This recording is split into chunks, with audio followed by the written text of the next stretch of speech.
Corduroy by Don Freeman.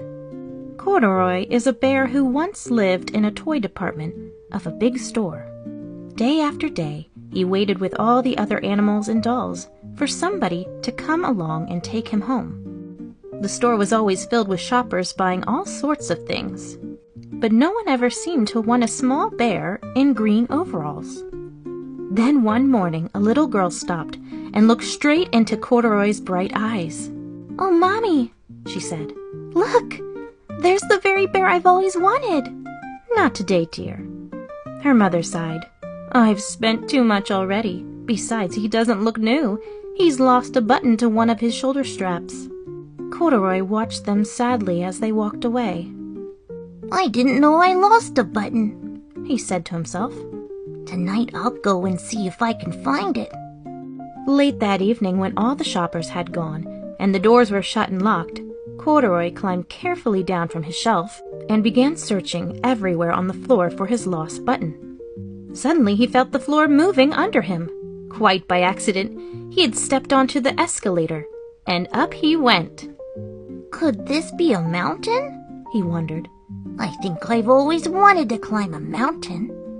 He stepped off the escalator and reached the next floor, and there before his eyes was the most amazing sight. Tables and chairs and lamps and sofas and rows of beds. "This must be a palace," Corduroy gasped. "I guess I've always wanted to live in a palace." He wandered around admiring the furniture. "This must be a bed," he said. "I've always wanted to sleep in a bed." And up he crawled onto a large, thick mattress. All at once he saw something small and round. "Why, here's my button!" he cried, and he tried to pick it up. But like all the other buttons on the mattress, it was tied down tight. He yanked and pulled with paws until, pop! Off came the button, and off the mattress Corduroy toppled. Bang into a tall floor lamp. Over it fell with a crash. Corduroy didn't know it, but there was someone else awake in the store. The night watchman was going his rounds on the floor above. When he heard the crash, he came dashing down the escalator.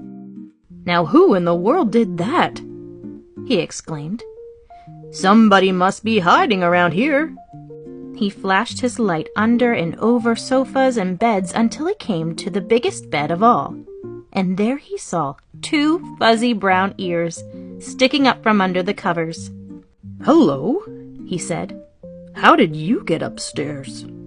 The watchman tucked Corduroy under his arms and carried him down the escalator and set him on the shelf in the toy department with the other animals and dolls.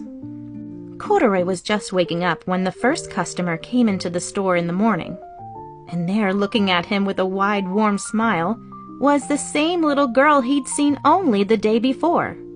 "I'm Lisa," she said, "and you're going to be my very own bear. Last night I counted what I've saved in my piggy bank, and my mother said I could bring you home. Shall I put him in a box for you?" the saleslady asked.